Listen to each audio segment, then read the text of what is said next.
We all have been there. We walk away from a conversation that looked fine, no argument, no explosion, and yet we replay it on the walk, in the shower, at night, sometimes during sleep. We tell ourselves, I was clear, I was calm, I choose the right words, and yet something already decided the outcome before the conversation ended. So let me ask you this question. Why does our body feel tight when you think about it? That moment right there, it is awareness trying to get our attention, and most of us ignore it. And in almost all occasions, giving up the learning moment is easier because we were taught to listen to words, not to what conversation already turned into. And let me tell you, this is not a one-time thing. It happens again and again with different people, but same feeling at work, with our team, with people we actually care about. Again and again, we leave thinking I'm misunderstood or dismissed or somehow alone. And this is where most of us draw the wrong conclusion. And the most confusing part is that nothing went wrong, nothing obvious, right? So what do? As a smart people, we analyze, we adjust, we prepare harder next time, but it keeps breaking. Why? Because what broke was not the explanation. It was the ground underneath it. Hey, someone here, welcome to Restless Authority. Let's open this up together. All right, here's the truth. This is the part we usually do not want to hear. Most conversations are soulless because we are not having the same conversation. We think we are the same page, but we are not. We think we are having the same conversation.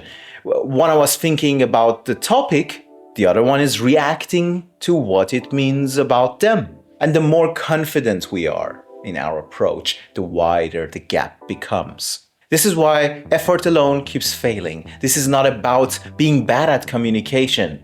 It never is. This is about missing the signals we are actually getting and ignoring. For a really long time, I believed conversations were about information, plans, decision, logic. If something went wrong, I assumed one of these three things happened. They did not listen, they misunderstood me, or I explained it badly. So the solution looked obvious. What did we do? We repeat ourselves, added details, sharpened the argument. We stayed calm, controlled, and professional. So let me be clear. That looks mature. It looks responsible. It looks right. And that is exactly why it traps us. Because it rewards us for sounding right, not for noticing what's changed. Here's what's really happening. Under every conversation, there is another one running. Not about the topic, but about us, about safety, about status, about belonging, about position. This second conversation that is running under the first one is always answers first. What I mean by that? While we are choosing words, the other person is asking silent questions. Am I being blamed? Am I being judged? Am I losing my credibility? Am I safe here? These questions get answered first every time. And we usually miss the exact moment things go wrong. A pause that lasts just a bit too long, a tone that tightens, a reply that sounds correct but feels empty. This is the moment the outcome quietly locks in. We keep talking about the topic, they already moved on completely somewhere else. We say we need to talk about the deadline. We mean we need planning, we need collaboration. They hear failure, so they start defending or shut down or agree to you just to get out fast.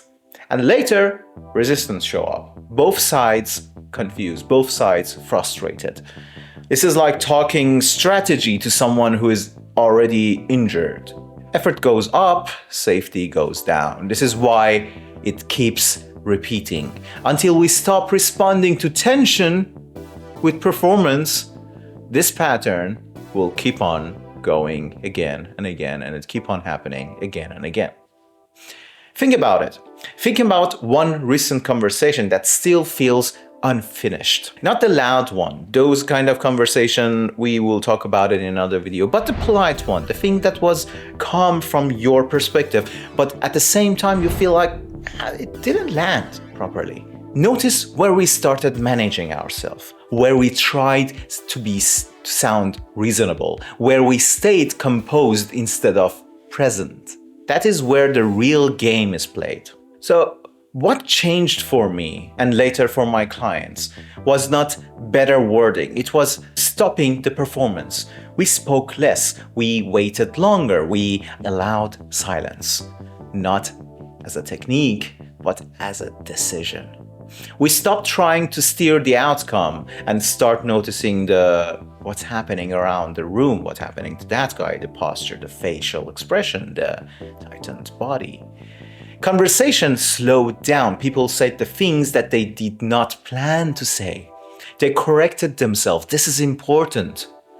Respect did not disappear, it increased. The trust became really strong in that conversation because presence replaced control.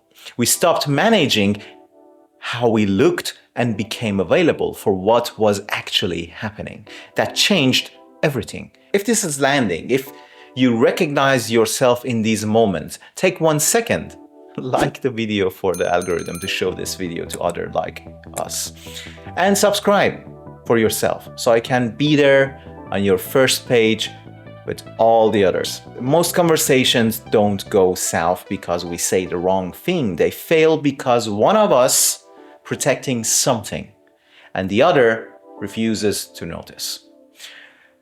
Once we see what is being protected, clarity finally has somewhere to land. Once we see that, communication stops being a fight to win and becomes a space to move together. And that is when conversations stop feeling heavy, even when they are hard. By the way, I have more videos like this. Take a look at my channel.